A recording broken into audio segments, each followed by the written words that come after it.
Hi, everybody. I am Carla Malesi, and I work for the University of Washington and the Washington Stormwater Center, and I am the tape technical lead for the Washington State tape program. So I work very closely with Doug Howie and others at Ecology to manage the technical aspects of the tape program and have been doing so since 2014. Before doing that, I spent about 8 years working in environmental consulting for a small consulting firm in Seattle, focusing on stormwater monitoring. And we actually did some tape testing on the other end of things, trying to do some testing for the vendors to get their device approved. I am going to stop sharing my video just so I can make sure I have enough bandwidth. And as Lori said, I think we're going to wait till the end to take questions, but you can certainly pop them into the chat. And today I'm going to be talking about, title of the presentation is Tackling the Elephant in the Room, How TAPE Hopes to Better Assess the Maintenance of Requirements of Approved Devices. And let me just get here where I can control the PowerPoint. And I'm assuming most people have a pretty good understanding of what the TAPE program is. But just in case, I wanted to give a very brief overview. And if there are specific questions, you can either ask them at the end or you can reach out to me separately. But the TAPE program is Washington State Department of Ecology's process for evaluating and improvement stormwater treatment technologies.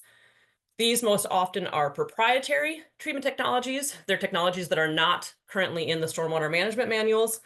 Occasionally, we do have technologies come through that are being proposed by municipalities, such as the city of Bellingham, the city of Tacoma, and we're in communication with some folks from the Port of Tacoma. But most often, these are technologies that are proprietary technologies of manufactured treatment devices. It's a rigorous evaluation protocol that works to approve devices for new and redevelopment to meet the new and redevelopment permits. And to date, it really has focused on water quality and meeting our state water quality requirements. And there are 5 categories of approval categories within the TAPE program. There is pretreatment, which focuses on removal of TSS and has a requirement of removing 50% TSS. There is one caveat with that, is that a pretreatment device, when approved, cannot be a standalone device. It would need to be installed upstream of another technology. Generally, it's used to extend the maintenance of that downstream technology. We also have a basic treatment category, which again focuses on TSS. And for that category, they must show that they can remove 80% of TSS between 100 and 200 milligrams per liter influent. And for influent that's less than 100 milligrams per liter, they need to show that they can get the influent or effluent down to 20 milligrams per liter. We have a metals category, which again, for that, they must also meet basic. They must show that they can meet the basic treatment category, but on top of that, must show that they can remove 30% of dissolved copper and 60% of dissolved zinc. And we have a phosphorus category, which once again, in order to meet phosphorus, they have to show that they can meet the TSS category, but then also remove 50% of total phosphorus. And then we do have an oil category that is not often used because it has an influent range requirement that is much higher than what we typically see in our municipal stormwater runoff. We see it from industrial sites and oil facilities, but we don't typically see it in runoff that comes off of most of our municipal sites. So we don't have high enough influent to show that the systems work. So we very rarely have people going for the oil treatment category. So over the years, these treatment categories have remained pretty much the same since, I think, 2011. They've been in place for quite a while. They really give us a lot of rigorous data on how well these systems can treat for water quality and meet these water quality goals. Just a brief look at the TAPE timeline. It's been around for over 20 years. It was first adopted by Ecology back in 2022 and has had a series of updates since then.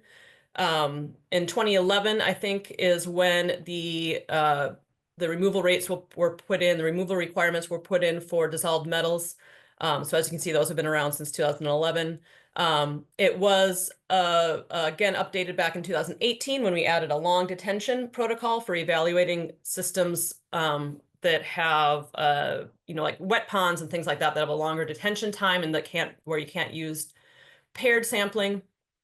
And then we just updated it again in 2024. The document has been uploaded to the ecology website, but it recently came to our attention that is not the most updated version. So if you have already taken a look at that, it is not the final correct version. There will be a new one that'll be uploaded fairly soon. I think ecology is working on that right now.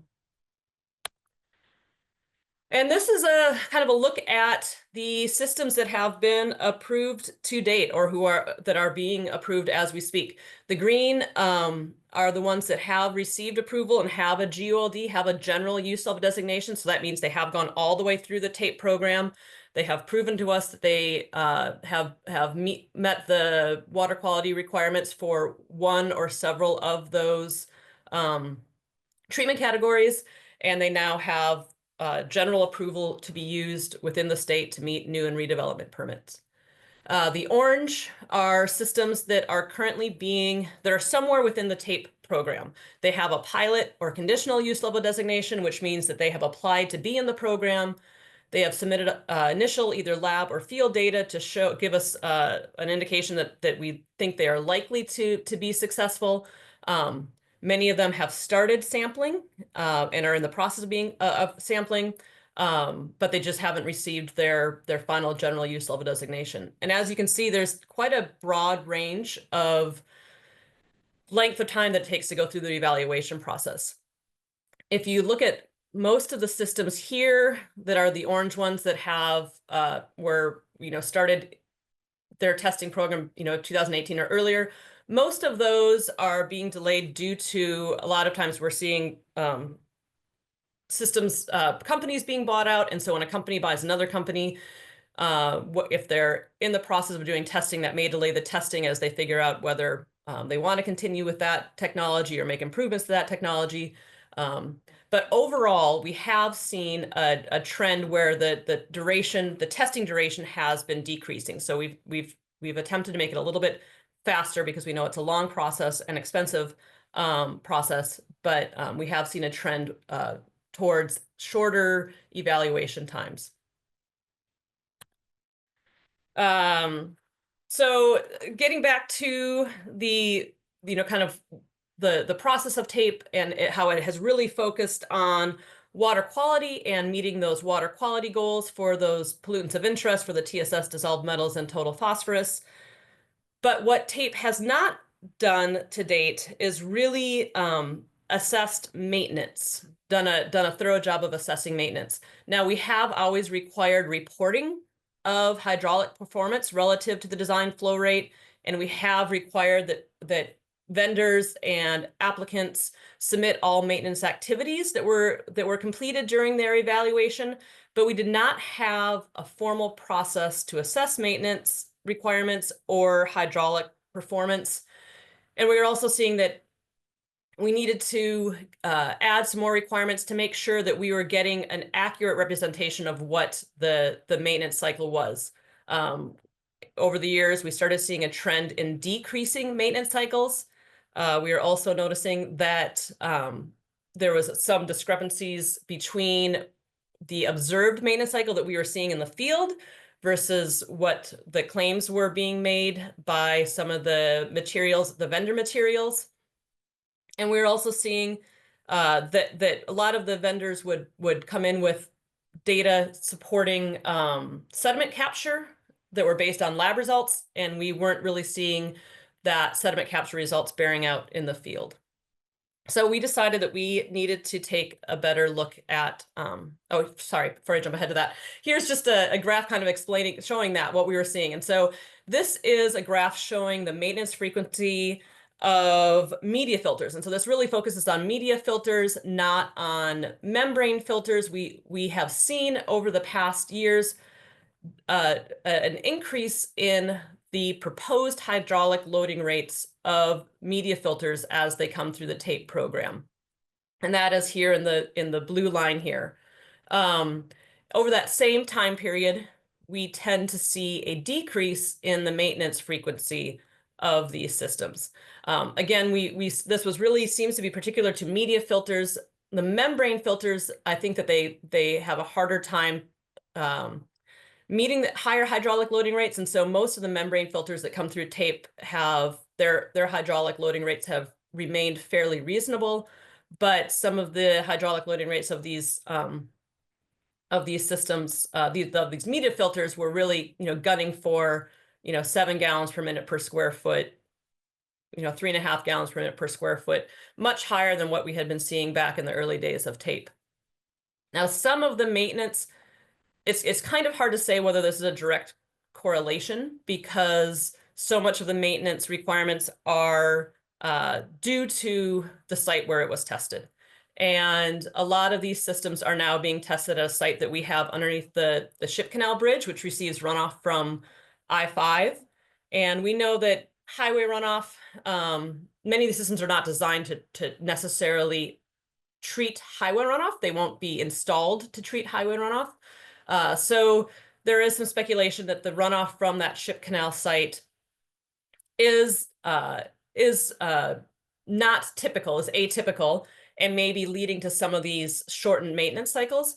But we were still seeing short maintenance cycles even at some sites that were not the Ship Canal site. And so we thought we can't just assume it's due to that site. We want to really take a better look at things and see if we can get a better idea of the true maintenance needs of these systems. I also just did a quick kind of look at what we were seeing in terms of sediment capture in the lab, which most of the sediment capture in the lab is done following a protocol out of New Jersey, the NJ-CAT protocol, versus what we are seeing in the field. And this data here should be taken somewhat with a grain of salt, because the lab protocol that is used, they are measuring all of the sediment that goes into the systems and all the sediment that comes out of the system, so they really can do a pretty good job of knowing how much was captured within the system. With our field data, we only have TSS removal for sampled events. And so what we have to do is look at the removal rates for those sampled events and the kind of the load that was removed during those sampled events, and extrapolate that across to all of the non-sampled events. And so we could only really do so for systems where we had full flow data for all sampled and non-sampled events. But again, we're extrapolating the load removal that we were seeing from the sampled events, and so it's not quite as I just need to take this with a grain of salt. But what this is showing is the percent of sediment capture that we were seeing in the field versus what they were seeing in the lab between maintenance cycles. So for this system number 2, it was only able to capture approximately 37% in the field of what it was able, the amount of sediment that it was able to capture in the field versus what it was able to capture in the lab. Now, we did have one outlier here where I actually showed that they were able to capture more sediment in the field than in the lab. But one thing we'll get to in a little bit is in some of our field evaluations, we are getting information on when maintenance was completed, but that doesn't always correlate with when maintenance was needed. Sometimes things were maintained on a regular basis, whether they needed maintenance or not. And sometimes systems were maybe should have been maintained earlier than they actually were maintained. So based on all of that, we decided we really needed to investigate how tape could better assess maintenance cycles. And so in 2019, we convened a subgroup. Tape has 2 groups that we rely on heavily to help with our evaluations, make recommendations to ecology on approvals, and also help with the updates and improvements to the program. And that is our stakeholders advisory group that's made up of representatives from municipalities around the state and some folks from Portland, Oregon. And we have a board of external reviewers that's made up of stormwater experts from around the country. And so we convened a subgroup of interested parties from our SAG and our beer, and brought them together to develop a process for assessing maintenance needs.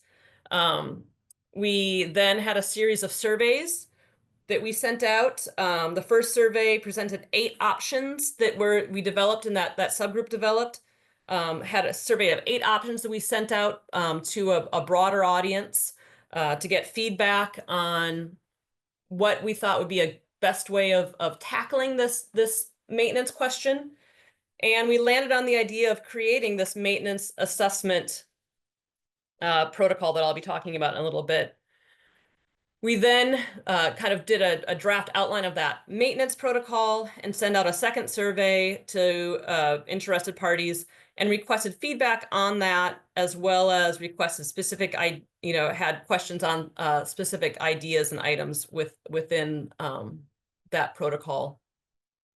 And then we took another, took another stab at drafting the protocol and sent it out again once it was more finalized to municipalities, manufacturers. Specifically, we sent it out to the Stormwater Equipment Manufacturers Association and other user groups to get their input and feedback. And then based on all of those, we finalized the 2024 update, which incorporated what I'll talk about in a little bit, but we developed the post-GULD maintenance assessment. And that was really what we were focusing on with that initial 2019 subgroup.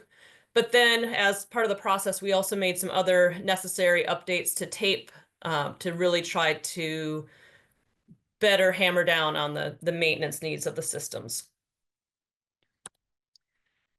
And the first item we tackled had to do with sampled flow rates. I shouldn't say the first item we tackled, but the first one I'm going to discuss is sampled flow rates. And here's an example of a typical evaluation, the data we see from a typical evaluation coming in from TAPE. And as you can see, these are percent of design flow, and these are the peak sampled flow rates from that evaluation. And so here we had, 2 samples at or above, close to or above the peak flow rate. We had a couple that were in between 50 and 75% of the design flow rate. But then we had a whole lot of data that was down, a pretty low flow rate. So we're questioning whether or not this is really showing us how well the system can operate at some of these higher flow rates, and whether we want to be more specific in terms of the flow rates that they need to demonstrate during their evaluation. And so one of the changes we made was to add a requirement. This is a brand new requirement for sampled flow rates. And this is the peak effluent or treated flow rate required during a sampled storm event. And so this is all based on the effluent treated flow rate, since the influent would include any bypass flow. Now, the requirement still maintains 15 total samples, which is what was in the previous version of TAPE. But now they must show within those 15 samples, 3 of the samples must have peak flows between 50 and 74% of design flow. 3 samples must be between 70 and 100% of design flow. And we want to see 2 sample events with peak flow greater than the design flow. That reads 7 samples with no specific peak flow, so those can be quite a bit lower. We do want to see how these systems operate at those flow rates as well. So we think it's valuable to include some of those lower flow rates, but we wanted to just make sure that we got a decent number of events at these higher flow rates. So this is a new requirement within the 2024 TAPE.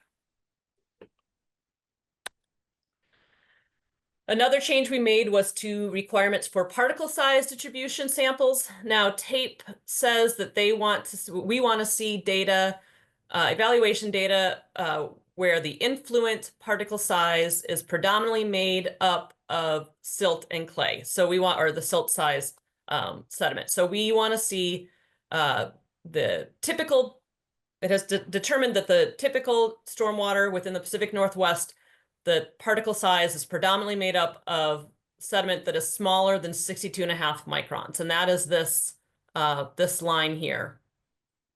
And so we want to see that the majority of the sediment falls on the left side of this graph. And for many of the evaluations, we do see that, but we do get studies, even within the Pacific Northwest, even within our area, where the sediment does not fall within that range. And here's just an example of two we saw. So the way that we read this graph is here's the 50% line, here is the 62.5 micron. And so the red graph, the red line here is the average particle size. And this red line would ideally cross the 16.5 microns at 50% or higher. And as we can see here, it does not. So it looks like about 45% of the sediment at this site on average was less than 62.5 microns. Close, but it technically is not meeting or is not what tape is hoping for. And if you look here, it looks like I'm hoping that you can see my cursor. If we bring this out here and look where the line does cross 50%, it looks like it is probably around 80 microns. This is a logarithmic scale. And again, same down here. Here we have, here's the 50% line, here's the 16.5 micron line. And again, this site, as you can see, greater than 50% of this particle size was greater than 62.5 microns. So we wanted to kind of better hammer down on ways that we could assess. We don't want to throw this data out because usually we don't get this data to the end of the study, and sometimes it can be hard to find sites where all the average particle size will be less than 62.5. So we didn't want to just completely discard this. So we wanted to come up with a way that we could better assess whether these systems could treat at those lower particle sizes, even at a site that maybe has larger particles on average. So the first step we did was we added this. These are the ones in black are the current tape categories for particle size distribution. We added another bin. So before it jumped from 62.5 to 250, we had another bin so that 62.5 microns to 125 microns.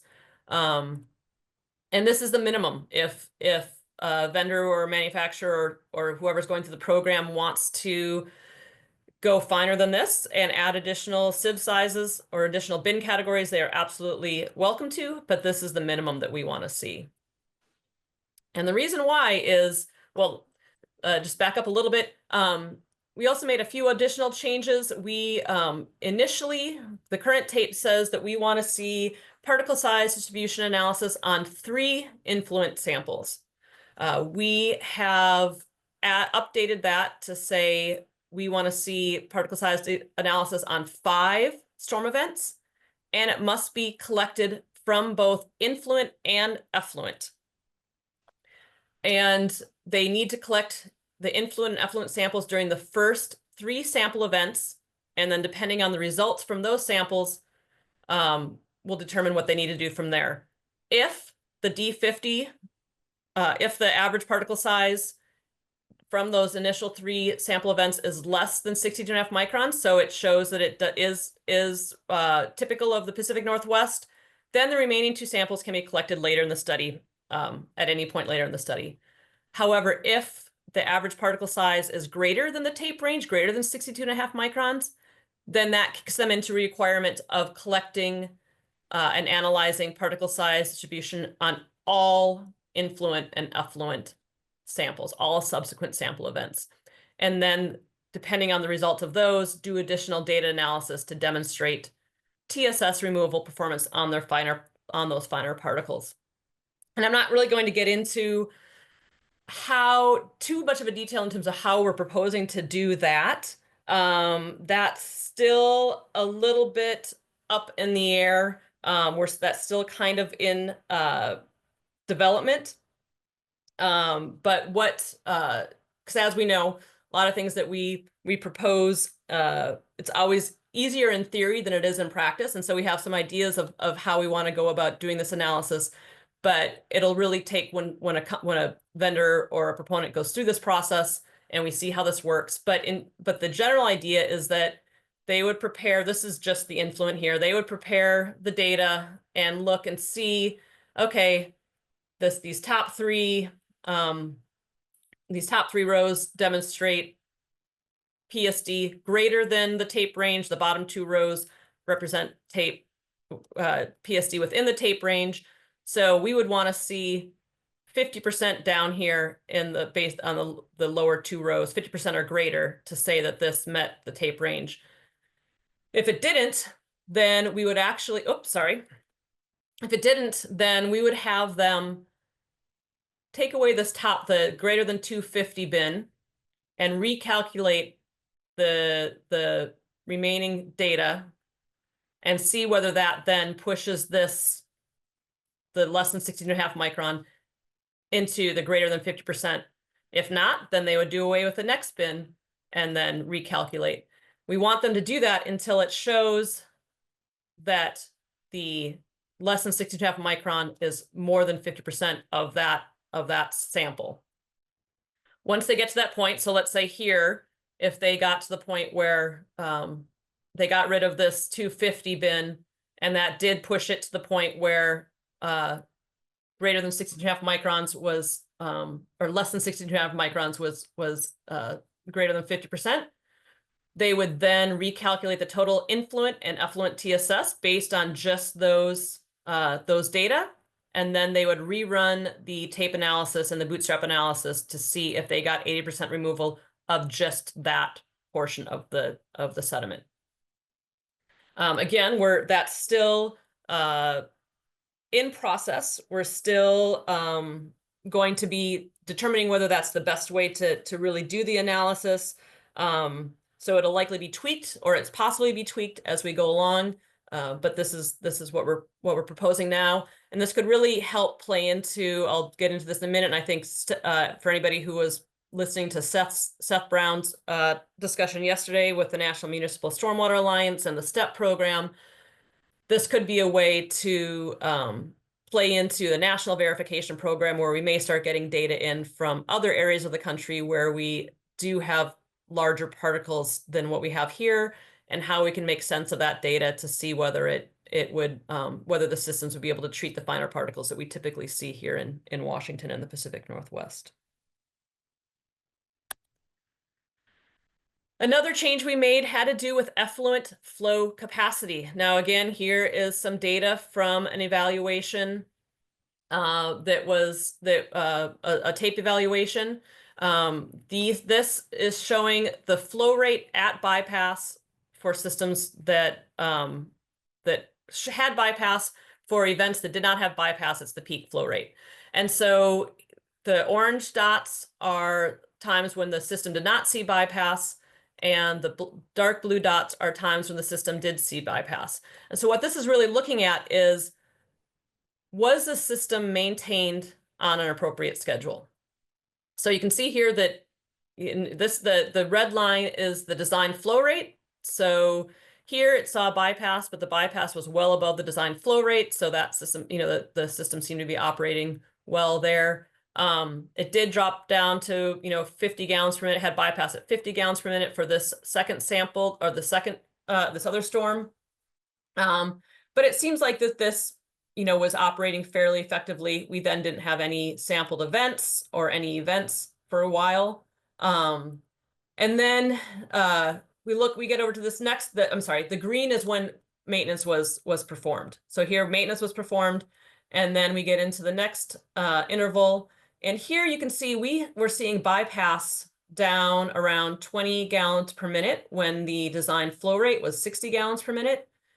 So it seems like the system should have been maintained here. It looks like it was maintained around, middle of July, maybe, when it probably should have been maintained a full month earlier. And so we were seeing a number of evaluations like this, where, as I said earlier, we were getting information on when it was maintained, but was that when it should have been maintained? Again, here we're looking at these, it had one event where it bypassed, but it was operating at the design flow.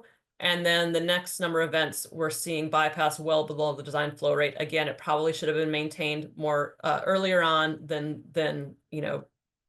September 18th or whatever this was.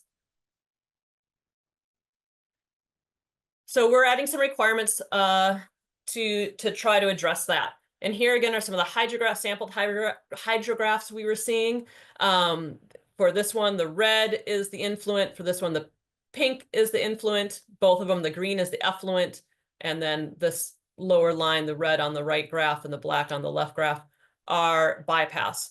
And for this graph on the left, 50 gallons per minute was the design flow rate. And initially the system came in and did well. It got up to the design flow rate without bypassing, or was able to treat the design flow rate. But then it started to drop down and the bypass picked up. And so it continued to bypass even as the flow rates dropped to, half of what the design flow was. Similar here, the design flow rate was 60 gallons per minute. Initially, the system was able to get up and treat at that design flow rate. But as the storm went on, we started seeing bypass down to, 40 gallons per minute. So we wanted to avoid that. We wanted to know, we want to know when these systems truly need maintenance so that we can get an accurate maintenance cycle to let the municipalities and others who are going to be installing these know what the true maintenance cycle is. And we didn't want to get a lot of data from systems from storms where the system was bypassing at flows less than the design flow. So we had a requirement, we had a requirement for them to monitor the effluent flow capacity during all storm events. And if the system bypasses when flows are less than 80% of the design flow, the proponent must stop collecting samples and conduct maintenance. And then that would all be reported to us both when the maintenance was needed and the maintenance that was required to get that system back up to operating effectively.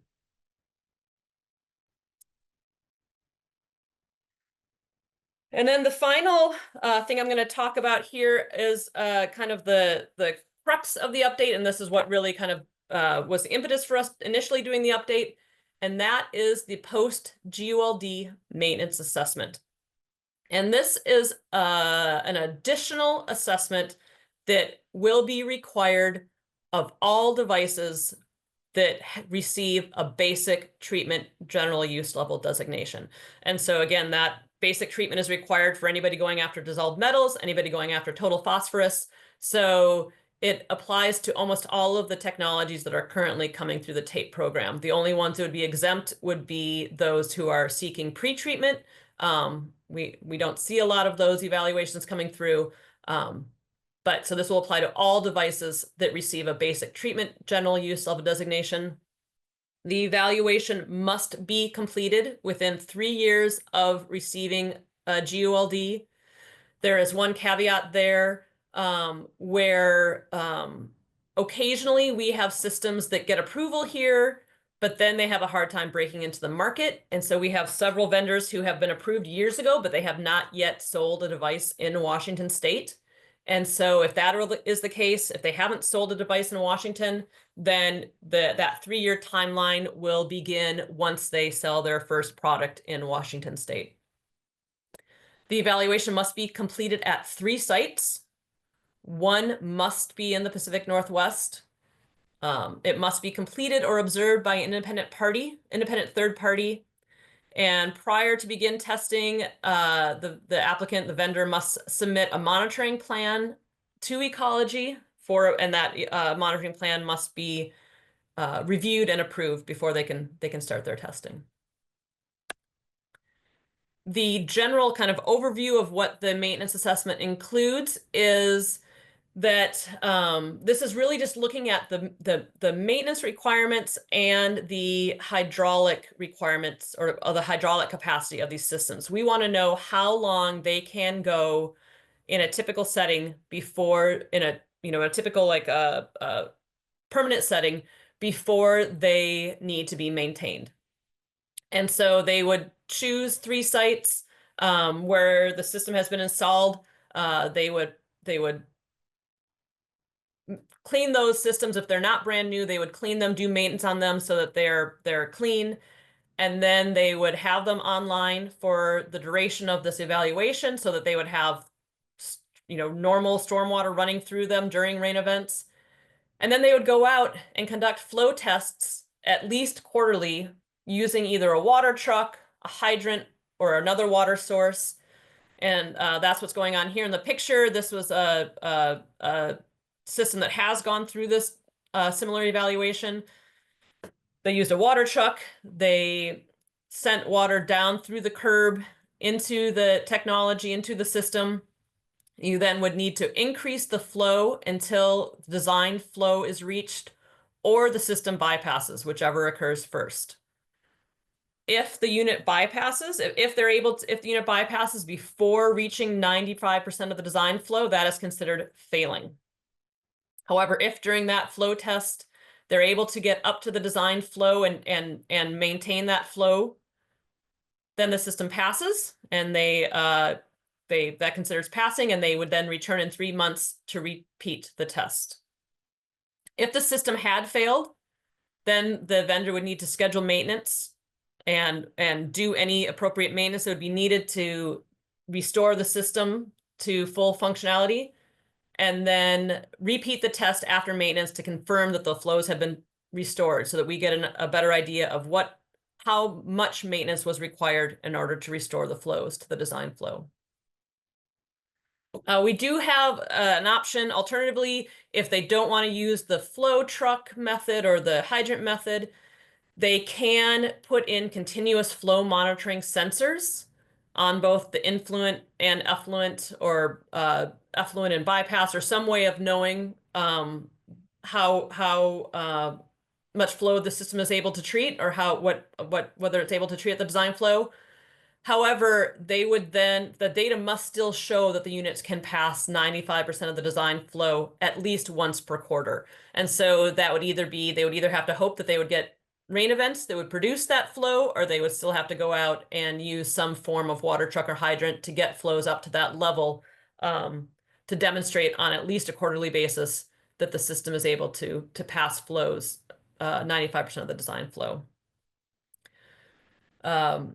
They would continue that test. So whichever way they do it, whether they do the continuous flow monitoring or the quarterly flow testing, they would continue that test for at least 1 water year's worth of flow, or until the unit bypasses at less than 95% of the design flow. If they're able to make it a full water year, that is fabulous. We would love to see that. If the unit bypasses at less than 95% of the design flow, we want to know when that occurred. How much of the water year was it able to treat before that occurred? Again, that would be done at 3 different sites. In addition to the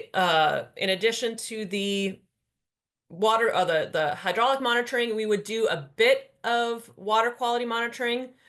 We would require influent TSS and particle size distribution grab samples collected during 6 storm events. Each grab sample would be made up of 3 equally paced subsample or aliquots collected during the start of that storm event. And we don't have any requirements over what that influent needs to be, but that would just help give context to the data. So if we are seeing, fine particles and high TSS levels, that'll give us better understanding of, or give some context to the maintenance cycle that system experienced at that site. We also require precipitation monitoring, so we can get a better idea as to whether or not that system saw a typical water year or typical rain year for the evaluation period. They would also need to do regular maintenance inspections on at least a quarterly basis. They wouldn't be conducting maintenance unless necessary, unless the flow test showed that was necessary. But they would do inspections to go out there, their typical maintenance inspections, to see whether there was sediment accumulation, whether the plants needed help, just their typical maintenance inspections, and that would be reported to us. They would then produce a single report for all 3 sites, which again would be reviewed and approved by ecology. And the intent is that those results from the assessment will be added to the general use level designation. And this is just kind of an example here. We have not done this yet, so this is all theoretical, but what we're thinking is that it would be on the very front page of the GULD, so it's very easy to see and easy to understand. And we would give information about the site location, where the test was done, what kind of land use that was, what kind of what the average TSS was based on those influent samples, what the particle size distribution was based on those influent samples, and what kind of maintenance cycle they saw. And we may add some language, specifically if we have systems that see a shorter maintenance cycle than expected or a shorter maintenance cycle than realistic. We may add some language that ecology recommends considering the maintenance cycle information when sizing the system, as you may want to increase the sizing to meet the targeted maintenance cycle. So that's really the end of the primary updates that we made to the TAPE, to the 2024 TAPE guidance manual. And some of you may be saying, wait, I thought I heard that TAPE was going away. And so I did want to just touch a little bit on the transition to the STEP program. And for folks who are not familiar, the STEP program is the Stormwater Testing and Evaluation for Products and Practices, which is a national verification program for stormwater treatment BMPs that is being developed by the National Municipal Stormwater Alliance, and Seth Brown talked a bit about that yesterday.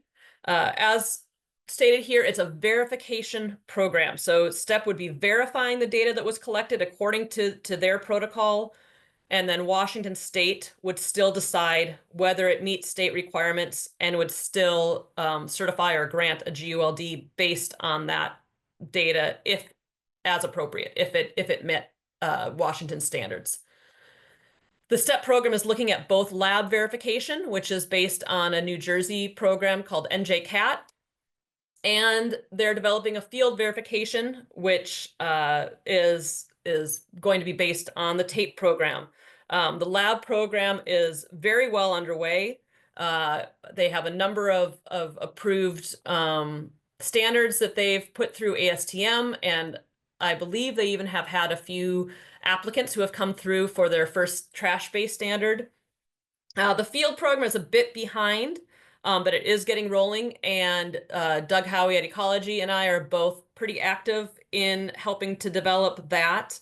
As I said, it will be heavily based on TAPE, and we are working closely with them to ensure that it meets or exceeds the needs of Washington and meets or exceeds the requirements of TAPE. TAPE, I want to confirm that TAPE will maintain operation until STEP is up and running with secured long-term financial and programmatic support. And maintaining operation includes making improvements, making updates as necessary. And so we are not going to just be sitting back and waiting for STEP to get up and running. We will continue to actively manage and maintain the TAPE program. And like I said, make updates as needed. Once STEP is up and running, and if TAPE does start to defer to STEP, once it's up and running with that secured long-term financial and programmatic support, I believe what will happen is that the technologies that already have a general use level designation will maintain their general use level designation. Whether those technologies may also be verified by STEP, may automatically be kind of rolled into STEP. There may be, they may decide to do it based on year or based on which version of the TAPE guidance manual it followed. But it is likely that at least some of those technologies will be rolled into STEP. And all that said, TAPE is expected to continue for at least the next biennium, where we are funded on a biennium basis with the general overall state budget. And so we are expecting to get continued funding for the next biennium, which starts July 2025 and continues until June 2027. So TAPE is not going anywhere anytime in the near future, but we are still actively working to try to get the STEP program up and running, and hopefully start getting some technologies going through the STEP program. There likely will be a period of time where STEP and TAPE will run concurrently, since STEP needs to, before ecology will defer to TAPE. I'm sorry, before ecology will defer to STEP, they want to really make sure that it's up and running. So there likely will be a period of time where they're running concurrently.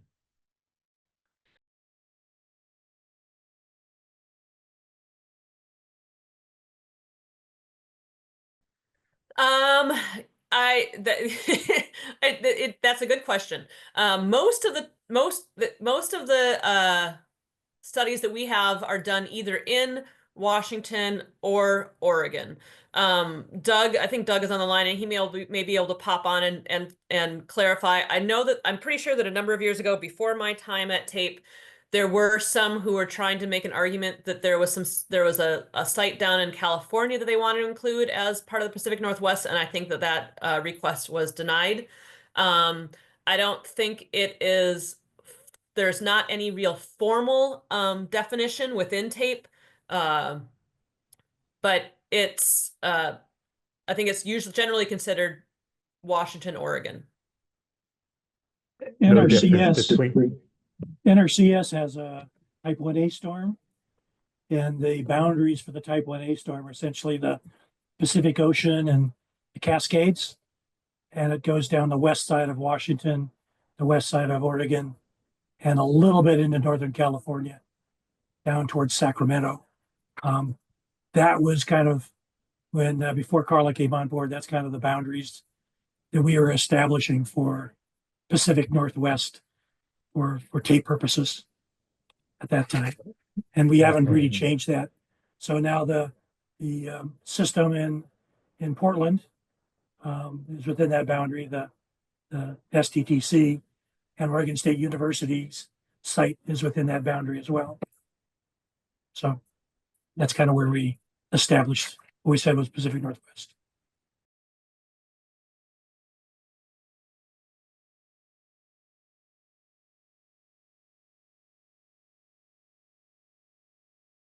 I would maybe want to defer to whether ecology would want it, because that's above my pay grade in terms of removing something from the GOLD list.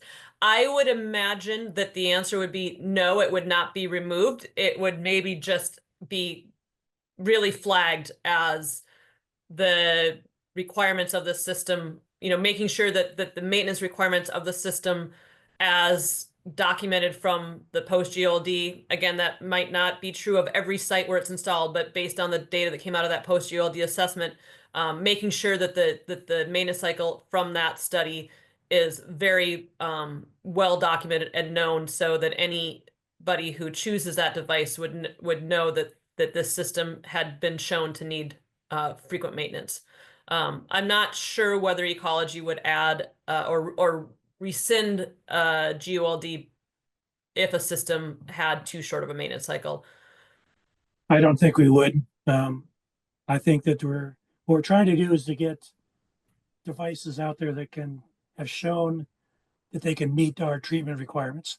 Now, if they have to be maintained too frequently, that becomes an issue of the job of the business. And are they going to get sold? And are people going to be willing to buy them and install them? And so that's why we're trying to put that information on these 3 different sites on the first page of the GULD, so that you, Larry, it's Thurston County, can say, well, no, we don't want that device here because it has to be maintained too frequently. And so that needs to be a decision by the entity that's going to be buying them. But I don't see us taking it off the approved list.